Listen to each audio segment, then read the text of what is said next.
Buenos días, buenas tardes, buenas noches. Dios les bendiga.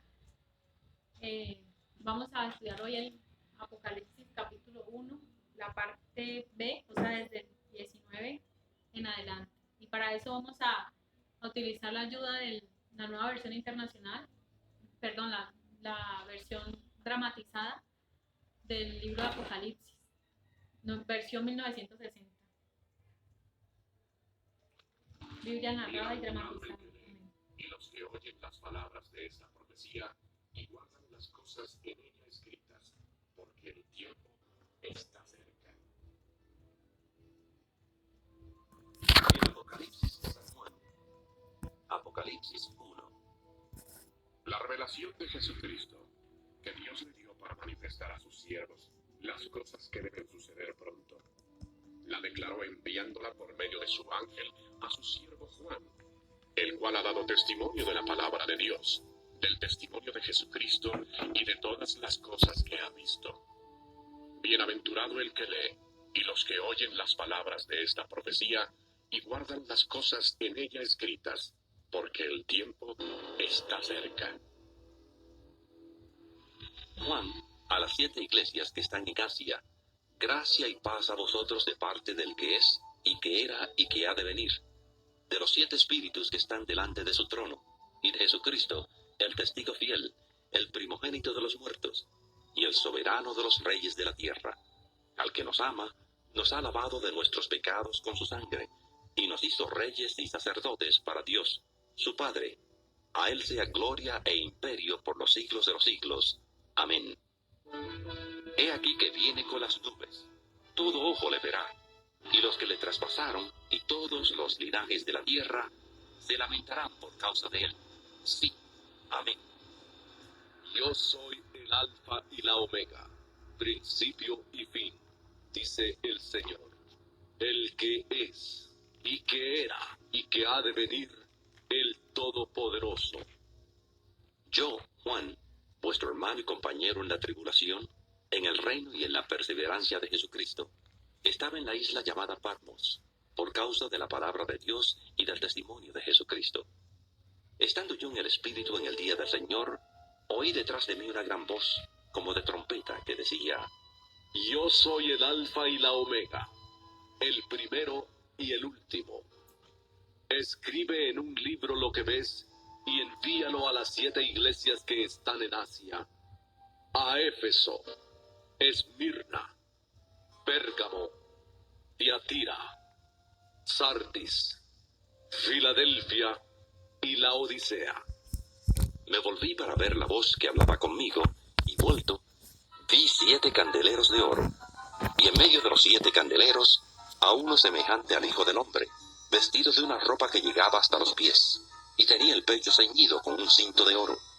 Su cabeza y sus cabellos eran blancos como blanca lana, como nieve, sus ojos como llama de fuego, sus pies eran semejantes al bronce pulido, refulgente como un horno, y su voz como el estruendo de muchas aguas. En su diestra tenía 7 estrellas, de su boca salía una espada aguda de 2 filos, y su rostro era como el sol cuando resplandece con toda su fuerza.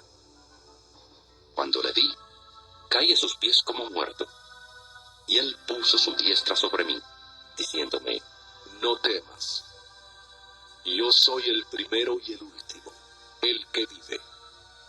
Estuve muerto, mas he aquí que vivo por los siglos de los siglos. Amén. Y tengo las llaves de la muerte y del Hades. Escribe pues las cosas que has visto, las que son, y las que han de ser después de estas, respecto al misterio de las 7 estrellas que has visto en mi diestra, y de los 7 candeleros de oro. Las 7 estrellas son los ángeles de las 7 iglesias, y los 7 candeleros que has visto son las 7 iglesias. Amén. Vemos ahí el capítulo 1, versículo 9. Dice, bueno, antes de entrar directamente en el libro de Apocalipsis, yo quiero leer en Cantares, capítulo 5, versículo 10 y 11. dice así: mi amado es muy guapo y tiene una hermosa piel canela. Lo podría reconocer aunque estuviera entre 10.000 hombres. Su cabeza brilla como el oro puro y su cabello es ondulado y de color negro como el cuervo. Bien, creemos que esta es una descripción del Señor Jesucristo, porque el libro de Cantares fue hecho, es un simbolismo entre la iglesia y Jesucristo. Jesucristo y la iglesia. Jesucristo como hombre en su condición humana fue judío, nosotros lo sabemos bien. Y estas son las características que nos muestra de Jesucristo, que su cabello es negro y además ondulado, y su piel canela, trigueña. En otras versiones dice que era rubio, pero pues es una mala traducción de la Biblia. Aquí en el libro de Apocalipsis vamos a ver la descripción real como está hoy, Jesucristo, el Cristo glorificado, el Cristo que vivió, murió, resucitó y ahora está glorificado a la diestra del Padre. Versículo 9 dice: yo, Juan, vuestro hermano y copartícipe vuestro en la tribulación. La expresión yo, Juan, la podemos ver en el libro de Apocalipsis 3 veces, las otras 2 están al final del libro. Vemos que él se identifica como Juan, simplemente Juan. Vemos que no se pone algún título, el doctor Juan, el reverendo, el apóstol o algo así. Simplemente estamos a nivel. Él está a nivel de los destinatarios. Él dice: yo soy un hermano, Juan, vuestro hermano. Es lo que hoy en día tal vez a muchos siervos les falta humildad, porque muchos se nombran apóstoles, reverendos, y vemos que la Biblia no desea eso. La Biblia no quiere poner una jerarquía entre los hijos de Dios. Esta doctrina se llama la doctrina de los nicolaitas, que más adelante la estaremos viendo. Simplemente Juan es nuestro hermano, dice vuestro hermano, y además de eso, copartícipe vuestro en la tribulación. Aquí vemos que a los hijos de Dios, los siervos de Dios, siempre vamos a padecer tribulaciones. Si bien algunos leves, otros a mayor nivel, pero todos vamos a sufrir tribulaciones. No es algo nuevo, tal vez, para nosotros, si vemos que nos toca padecer cierta tribulación. No se refiere a la gran tribulación, más se refiere a tribulaciones, aquí pasajeras momentáneas. Dice: en el reino y en la paciencia de Jesucristo. Entonces, una característica más es que era copartícipe en la tribulación, en el reino y en la paciencia de Jesucristo. Si nosotros queremos participar del reino de Cristo, debemos participar de la tribulación y de la paciencia. Es necesario ser pacientes muchas veces en el camino del Señor. Muchas personas tristemente no resisten las pruebas, no resisten las tentaciones por ser cristianos. Unos son perseguidos, otros son vituperados por causa del evangelio, pero muchos lamentablemente no resisten, no tienen la paciencia y van atrás, vuelven atrás porque les parece que es muy duro este camino. Y ciertamente que a veces lo es. Dice: estaba en la isla llamada Patmos por causa de la palabra de Dios y el testimonio de Jesucristo. Entonces allí nos muestra dónde estaba él, en la isla llamada Patmos. Fue el lugar donde fue exiliado como prisionero por causa del evangelio y del Señor Jesucristo. Por dar testimonio de la palabra de Dios, él tendría que padecer. No fue una gira, no fue de vacaciones. No, el apóstol Juan estaba en tribulación en esa isla. Él estaba prisionero en ese lugar. Creemos que fue por el emperador Domiciano, que era el emperador en esos tiempos. Aquellos que se autoproclamaban Dios y muchos nombres que solo le pertenecen al Altísimo. Ellos mismos se lo decían como omnipotente, omnipresente y cosas y nombres, títulos que solo le pertenecen a nuestro Dios Todopoderoso. Ellos se negaban a creer que había alguien mayor que ellos. Ellos se negaban a que los cristianos adoraran a un solo Dios, porque allá se adoraban a muchos ídolos. Se adoraba a Diana de los Efesios, se adoraban a, a los, a los dioses de la fertilidad, se adoraban a Zeus y un sinnúmero de ídolos, pero no se aceptaba que se adoraran. Se aceptaba que adoraran a Jesucristo, pero no como único Dios. Y ese era el problema, porque los cristianos solo adoramos a un Dios verdadero y solo nos humillamos, nos rendimos ante Él. Así tengamos que dar nuestra vida por causa de Él. Dice el versículo 10, yo estaba en el Espíritu en el día del Señor. Esta palabra yo estaba en el Espíritu es más bien y yo vine a estar en el Espíritu. Para ver la gloria de Dios es necesario estar en el Espíritu.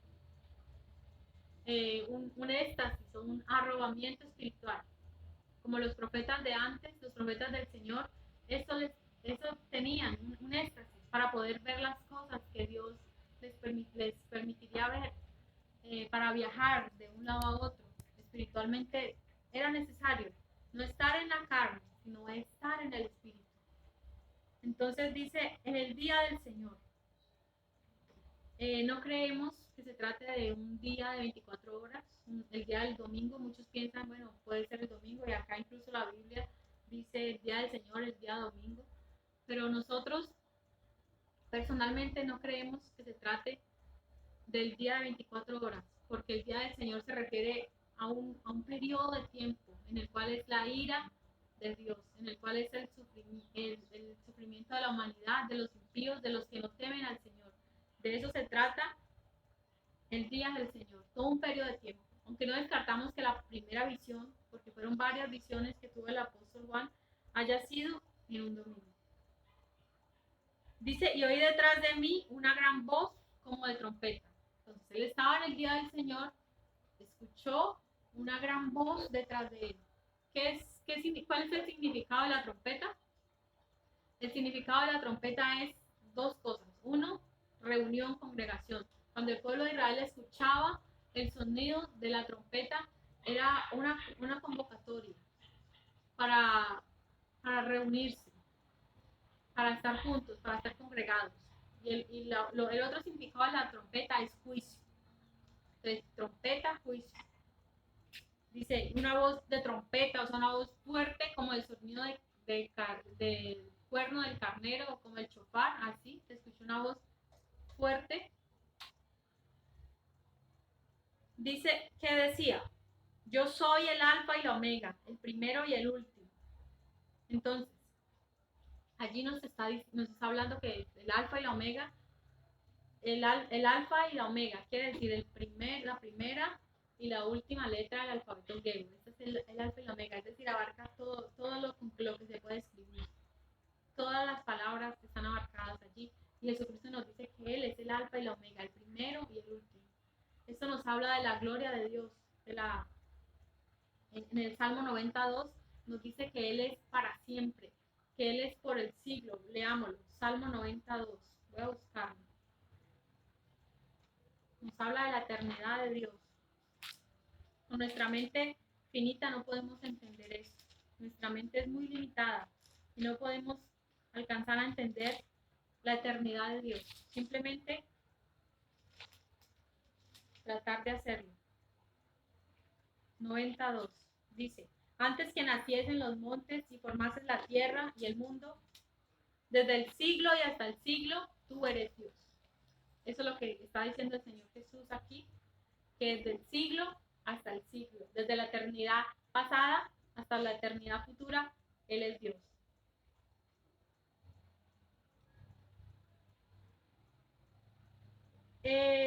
Dice, escribe en un libro lo que ves y envíalo a las 7 iglesias que están en Asia, a Éfeso, Esmirna, Pérgamo, Tiatira, Sardis, Filadelfia y Laodicea. La orden fue que escribiera todo lo que él estaba viendo en un libro, no un libro como el nuestro, papiro o un pergamino, que era la forma de escribir en aquel entonces. Y todo lo que él iba viendo, él debía escribirlo, y todo esto debía mandarlo a las 7 iglesias. es decir, él escribió un libro y tal vez hizo la réplica 7 veces para mandarlo a sus destinatarios. ¿Quién era? Las 7 iglesias. Nos habla de cada una de las iglesias que estaban como en forma de herradura, una media herradura así, estaban en orden, como para que un cartero las llevara en orden. Y a veces decimos, bueno, ¿había más iglesias en aquel entonces? Claro que sí, había más iglesias, pero estas 7 iglesias son representativas de toda la iglesia. Entonces, los destinatarios de la iglesia del libro Apocalipsis son la iglesia, las 7 iglesias que estaban en Asia, pero a su vez ellas representan a la iglesia de Cristo en total. O sea, nosotros también hoy en día somos destinatarios. ¿Y por qué sabemos?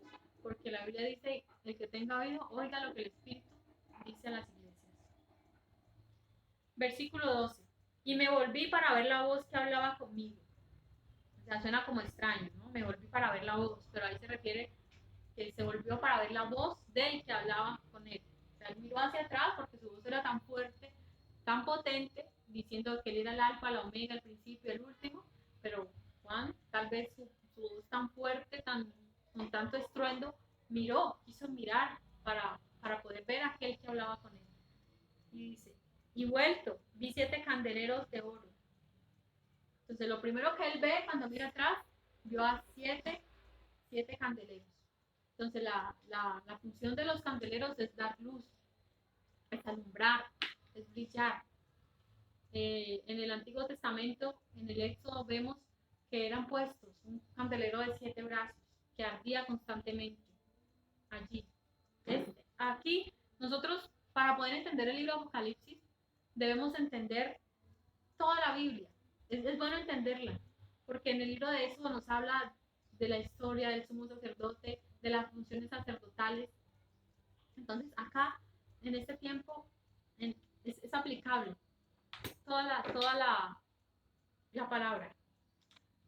Dice, y en medio de los, versículo 13, y en medio de los 7 candeleros a uno semejante al Hijo del Hombre, vestido en una ropa que llegaba hasta los pies y ceñido por el pecho con un cinto blanco. Entonces, esos candeleros, vemos que en el último versículo nos va a decir que son las 7 iglesias. La iglesia de Cristo debe brillar, debe brillar. Y aquí vemos que en medio, miremos en la posición donde estaba el Hijo del Hombre. Al referirse al Hijo del Hombre, quiere decir el Cristo que fue encarnado. Jesucristo, Dios se hizo hombre. A eso se refiere la expresión Hijo del Hombre, Dios encarnado. Veamos la posición. Pensemos en 7 candeleros de oro, y en medio a uno, llamado Jesucristo. Señor amado, entonces aquí vemos en el libro de Hebreos 4:2,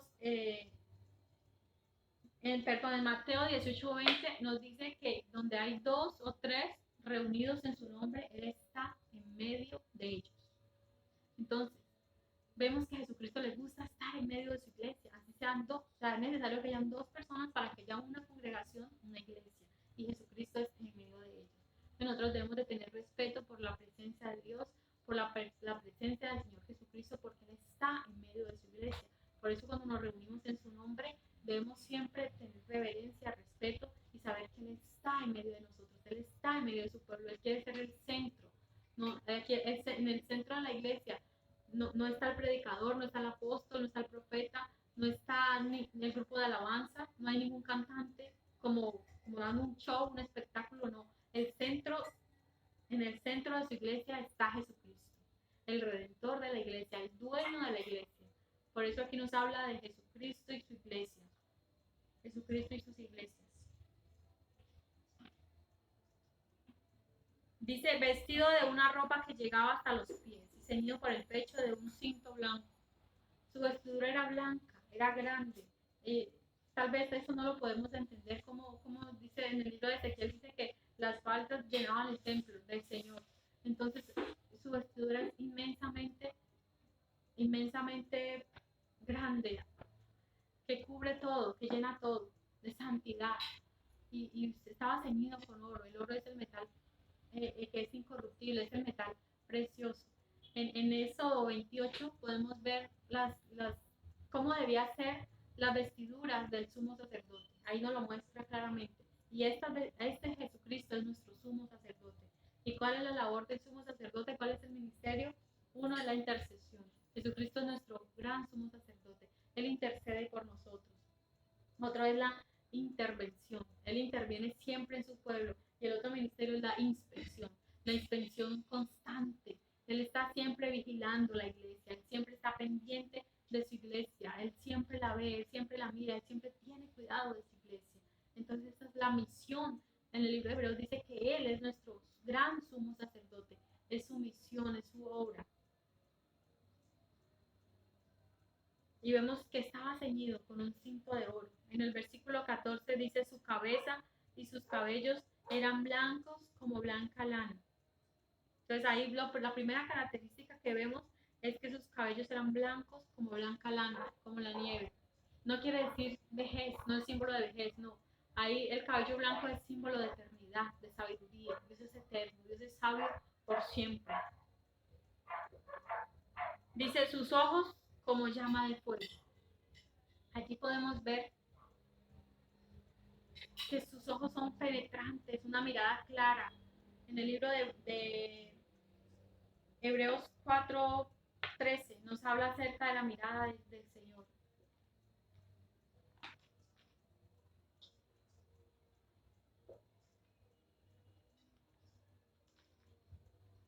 Hebreos 4:13.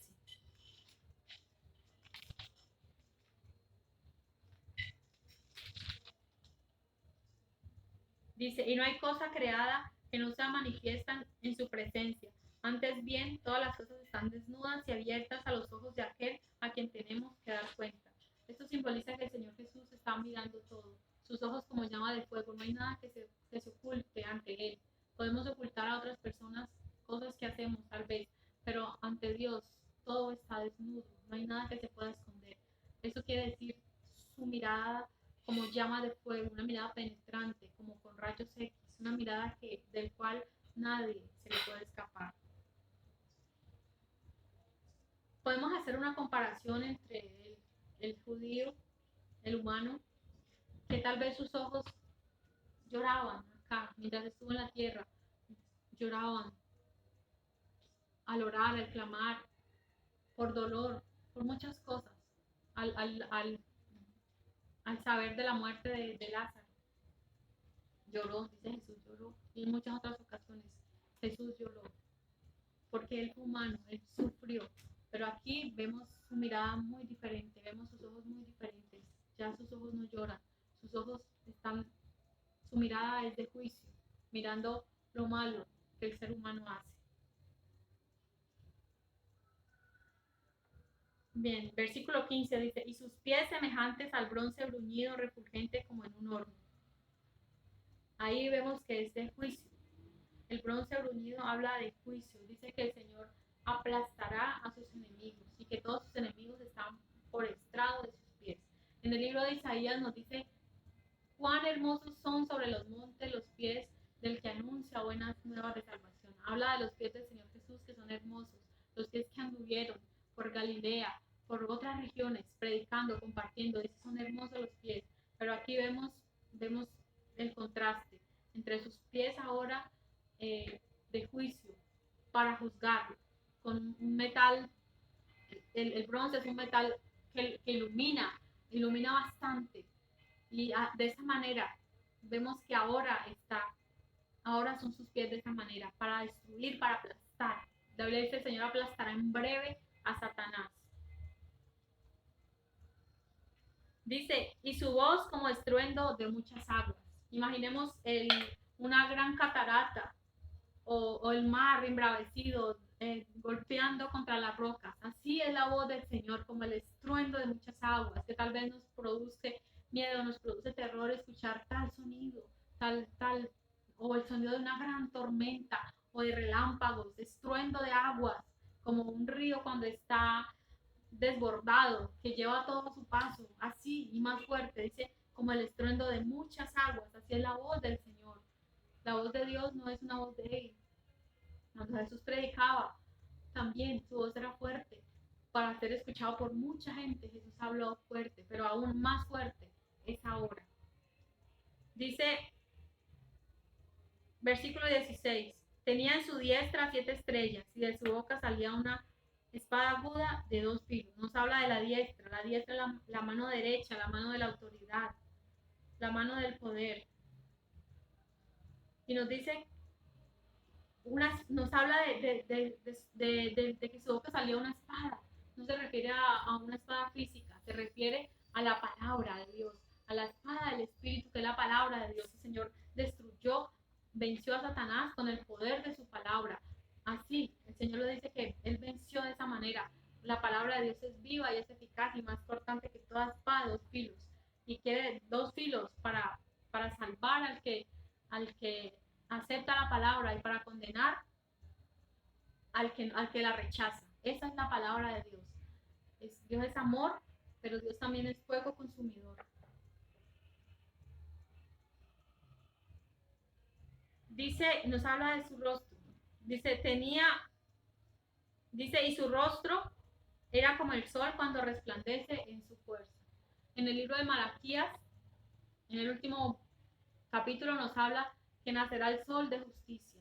Y así como nosotros no podemos ver al sol, tampoco podemos ver al rostro del Señor Jesús. Y mucho menos a mediodía, cuando está en toda su fuerza. Así, el apóstol Juan pudo ver cómo era el rostro del Señor. Simplemente vio resplandor, vio luz, más luz, mucha luz. Y así cada uno de los siervos de Dios veían luz, resplandor y simplemente quedaban como cegados ante la luz. No podemos ver la luz, no podemos ver el sol directamente, no lo podemos hacer. Así tampoco el rostro del Señor Jesús.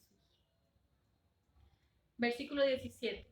Cuando le vi, caí como muerto a sus pies. Y él puso su diestra sobre mí, diciéndome, no temas, yo soy el primero y el último. Mire, dice que cuando le vio, cayó como muerto. O sea, todos los que veían la gloria de Dios caían como muertos. Veamos algunas de las expresiones que hacían algunos siervos de Dios cuando veían la gloria de Dios. Moisés cuando lo vio, dice que su rostro brillaba cuando él bajaba al monte Sinaí, y lo que él hizo, lo que el pueblo le pidió que hiciera, que se pusiera algo, que tapara su rostro, porque emanaba demasiada luz. Solamente Moisés, al estar en contacto con la gloria de Dios de esta manera. Job, cuando lo vio, dice que se arrepintió en polvo y ceniza. Su actitud fue humillarse ante él, ante la majestad, ante la grandeza. Isaías dice soy hombre inmundo de labios, y se sintió avergonzado. El apóstol Pablo se cayó del caballo y quedó como ciego por causa de ver esto. No pudo resistir la gloria de Dios. Y Juan dice que cayó como muerto.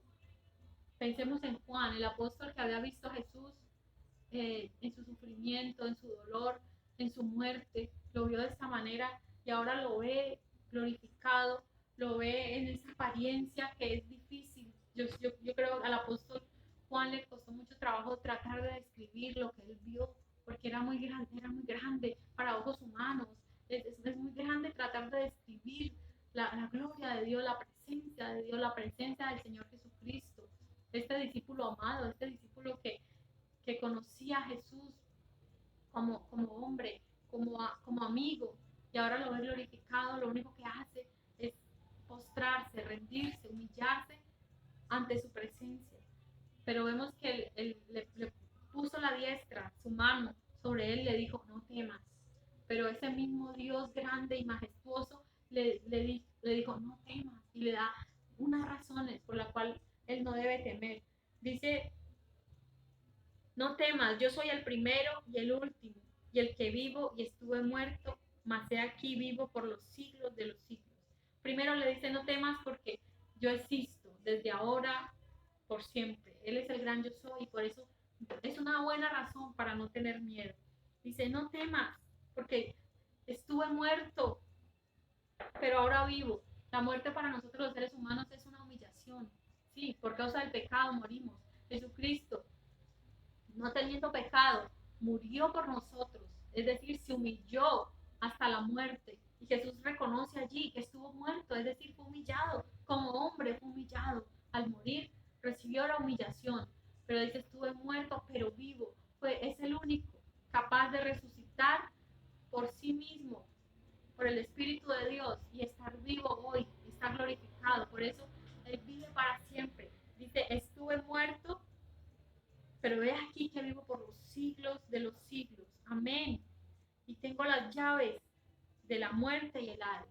Es decir, Jesucristo venció la muerte, Jesucristo venció y Él es el único que tiene el poder sobre la muerte. La Biblia dice, no teman a los que destruyen al cuerpo, mas al alma no la pueden destruir. Nosotros no debemos de tener miedo a aquel que puede asesinarnos físicamente. El único temor nuestro debe ser al Señor Jesucristo, que Él sí puede destruir el alma y el cuerpo en el infierno. Él es el único que tiene las llaves, el poder, la autoridad sobre la muerte y sobre el Hades. Él es el único. Él es el soberano. Versículo 19. Escribe las cosas que has visto y las que son y las que han de ser después de estas. Al decir, escribe las cosas que has visto, ¿qué fue lo que Juan vio? Al Señor Jesucristo. El libro Apocalipsis, el centro del libro Apocalipsis es el Señor Jesucristo. Lo más importante es Él. Aparte de los juicios, las bestias, las trompetas, las copas, todo esto son solamente sucesos que pasarán rápidamente. Pero la revelación, el verdadero centro del mensaje de Apocalipsis es el Señor Jesucristo. Entonces, las cosas que son, es el Señor Jesucristo. Dice las que son. ¿A qué se refiere con las que son? Las iglesias, lo que en este momento, los destinatarios, las iglesias, son lo que son. Y las que han de ser después de estas. Ese han de ser viene del griego metatauta, es decir, las cosas futuras, las cosas después de la iglesia, después del capítulo 4, en el capítulo 5 en adelante ya empiezan las cosas que aún no han pasado,